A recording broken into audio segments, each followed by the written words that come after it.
কেউ আমাকে ভালোবাসলে আমি কান্না পেয়ে যাই। আপনার যারা সহশিল্পী ছিলাম সবাইকে আপনি একটা করে ফ্ল্যাট দিয়ে দেন। আমার পরিবারের সাথে কদিন বছর ঝামেলাও চলতেছিল আপনার। আমি খুব খুশি সাদিয়াকে দেখে আর সৌম্যকে দেখে। এই সব গুণী গুণী ন্যাশনাল অ্যাওয়ার্ড উইনার সব অভিনেতাদের কাছে আমি কৃতজ্ঞ। এইদিকে যখন ছবি রিলিজ হচ্ছে এবং আপনাদের প্রতি এত কৃতজ্ঞ আমি, এত নাইস কমেন্ট করছেন, মানুষকে দেখানোর চেষ্টা করছেন, আমি আসতে পারছিলাম না। আমার যারা সহযোদ্ধা, সহ ভাই ব্রাদার, আমার পরিবার, তারা প্রতিনিয়ত ফাইট করে যাচ্ছে, আমাকে উৎসাহ দিচ্ছে, কিন্তু আমি অসুস্থতায় মনে শান্তি পাচ্ছি, শারীরিকভাবে শান্তি পাচ্ছি না। এই সময় আপনারা পাশে দাঁড়িয়েছেন এবং আপনারা, আমি যখন রিভিউ দেখেছি যে অনেক বয়স্ক মানুষ সবাই এসছে, এটা আপনাদের ছাড়া কারো পক্ষে সম্ভব না। আর আমি আমার ইউনিট, আমার ডিরেক্টর, প্রডিউসার, কো আর্টিস্ট, এদের প্রতি এবং আমার যে ক্যামেরা, টোটাল ইউনিট, প্রোডাকশন বয় থেকে শুরু করে তাদের প্রতি এত কৃতজ্ঞ। শুটিংয়ের সময় অনেক সময় মিসবিহেভ করেছি, রাগারাগি করেছি, কিন্তু যখন শুটিং শেষ করার পর যখন এই অবস্থাটা দেখি তখন কৃতজ্ঞতায় মাথা নুয়ে আসে। মনে হয় যে খামাখা কেন আমরা এই ভুলগুলা করি। এবং শুধু এইটার ক্ষেত্রে আরেকটা জিনিস মনে হয়েছে, আমার ব্যক্তিগতভাবে, ব্যক্তি জীবনে আমরা অনেক ক্ষেত্রে অনেক কিছুতে অনেক সময় অনেক ভুল করেছি। আমরা চাই এই যে সুন্দরভাবে আমরা ধর্ম বর্ণ নির্বিশেষে, দল গোত্র নির্বিশেষে আমরা সমস্ত সবাই বাংলাদেশে একসাথে থাকব, একসাথে সুখে দুঃখে থাকব, উৎসব করব এবং সবাই যেন আমরা সবসময় থাকতে পারি পরিবার নিয়ে। শুধু ছবি কেন, পরিবার বন্ধু বান্ধব নিয়ে আমরা যেন সব জায়গায় যেতে পারি। আমার মুশকিল হয়ে গেছে কি জানেন, কেউ আমাকে ভালোবাসলে আমি কান্না পেয়ে যাই, কেউ আমাকে আদর করলে আমার কান্না পেয়ে যায়। যখন আপনারা সবাই আমাকে এইভাবে আদর করেন আমার কান্না পায়। এটা অ্যাক্টিং না, এটা সত্য জিনিস। আমি আমার এই কেরিয়ার লাইফে আমার ছবি এসছে কয়েকটা, ন্যাশনাল অ্যাওয়ার্ডে পেয়েছি আমি, কিন্তু আমার এইভাবে কোনো ছবি কখনো জীবনে আসেনি, এত ক্যামেরা কখনো এইভাবে আমার সামনে আসেনি। এটা আমার জীবনের জন্য অনেক বড় পাওয়া। এবং আমি জব প্রোডাকশন, টর্কি, লাফিং এলিফ্যান্ট বা যারা আছে, আমরা মনে করি আমরা সবসময় একসঙ্গে থাকবো। ইটস এ নিউ এক্সপিরিয়েন্স আমার ক্যারিয়ার লাইফে। আপনাদের সবাইকে নিয়ে আরো কঠিন সুন্দর ভালো কাজ আমরা করতে চাই। Love you all, love you all. আমি তো ভূতেদের প্রেমে পড়ে গেছি। একটা ভূত এখানে আর একটা ভূত এখানে, আরেকটা ভূত নাই। জয়কে আজকে আমরা মিস করছি। আমি খুব খুশি সাদিয়াকে দেখে আর সৌম্যকে দেখে। ওদের কেমিস্ট্রিটা এত সুন্দর ওয়ার্ক করেছে। আর ভূতেদের কথা তো আগেই বললাম। একটা জিনিস উৎসব প্রমাণ করতে পারলো যে এই রকম সিনেমা দেখার জন্য আমরা মুখিয়ে থাকি। তাই আজকে বলছিলাম যে আমরা বলি পাবলিক এটা খায় ওটা খায় না, দর্শক এটা খায় ওটা খায় না।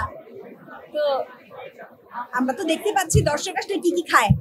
তো সব রকমই থাকুক না দর্শকের পাতে।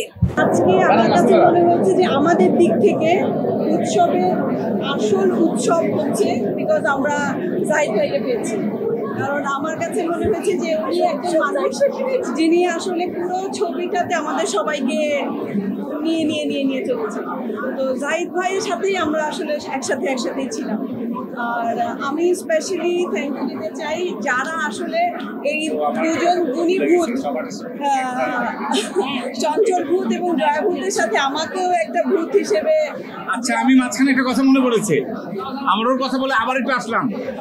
আমি যতগুলো আর্টিস্ট আছে, আমি ব্যক্তি সামান্য একজন জাহিদ হাসান হিসাবে এইসব গুণী ন্যাশনাল অ্যাওয়ার্ড উইনার সব অভিনেতাদের কাছে আমি কৃতজ্ঞ। কারণ সাধারণত আমরা কি দেখি যে একটা ছবিতে একটা কাজে যে সেন্ট্রাল ক্যারেক্টার থাকে তাছাড়া অন্যান্য সবাই ঠিক মতো করতে চায় না।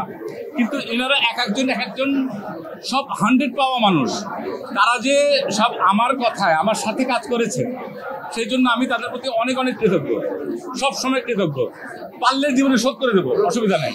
না, আপনি এত কিছু বলেন, আপনি শুধু বলেন যে আমরা আপনার যারা সহশিল্পী ছিলাম সবাইকে আপনি একটা করে ফ্ল্যাট দিয়ে দেন। আমি এই ছবির যদি সফলতার দুটো যদি কারণ ব্যাখ্যা করতে পারি, এক হচ্ছে দর্শক, যারা নিজেরা দেখছেন তাদের ভালো লাগা তারা নিজ মুখে আরেকজনের কাছে ছড়িয়ে দিচ্ছেন, আর আপনারা আপনাদের ভিজুয়াল মিডিয়ামের মাধ্যমে আমাদের এই কাজের কথা ছড়িয়ে দিচ্ছেন, সেই জন্য আমি দর্শকদের প্রতি এবং আপনাদের প্রতি সমানভাবে কৃতজ্ঞ। আর আমরা যারা একসঙ্গে কাজ করেছি, আপনারা যে সাপোর্টটা দিলেন, দর্শক যে সাপোর্ট দিচ্ছেন এখনো, ভবিষ্যতে যদি দেন আমরা আরো ভালো কাজ করার চেষ্টা করবো, এটুকুই শুধু বলতে পারি।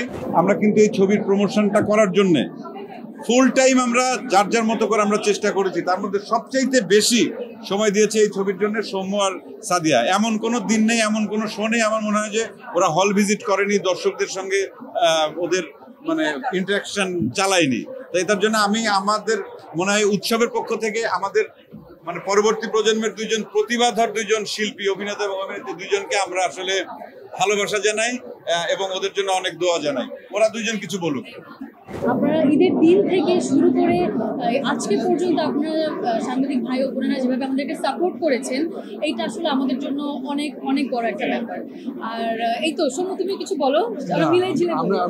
আমি সবাইকে আসসালামু আলাইকুম, এবং আপনারা যে আসছেন সবাই এত কষ্ট করে, এবং এই এখন আজকে আসলে জাহিদ আঙ্কেল থাকার কারণে আমাদের জিনিসটা একদম পরিপূর্ণ হয়েছে। এবং আমি আজকের দিনে সবচেয়ে বেশি এক্সাইটেড যে জাহিদ আঙ্কেলের সাথে বসে ছবিটা দেখবো, এবং জাহিদ আঙ্কেল আমি আর জাহিদ আঙ্কেল সেম ক্যারেক্টার করেছি, তো জাহিদ আঙ্কেলের থেকে তার মতামত নিব যে আমার অভিনয়টা কেমন হয়েছে, ঠিকঠাক হয়েছে নাকি।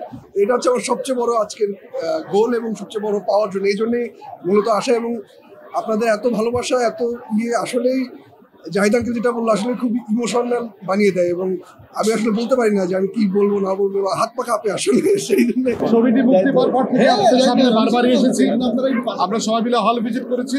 এবং চঞ্চলের কথা রেস ধরে বলতে চাই, আমাদের উৎসবটা কারো জন্য পূর্ণতা পাচ্ছিল না, আজকেই সেই পূর্ণতা পেলো, কারণ জাহিদ ভাই আজকে আমাদের সাথে।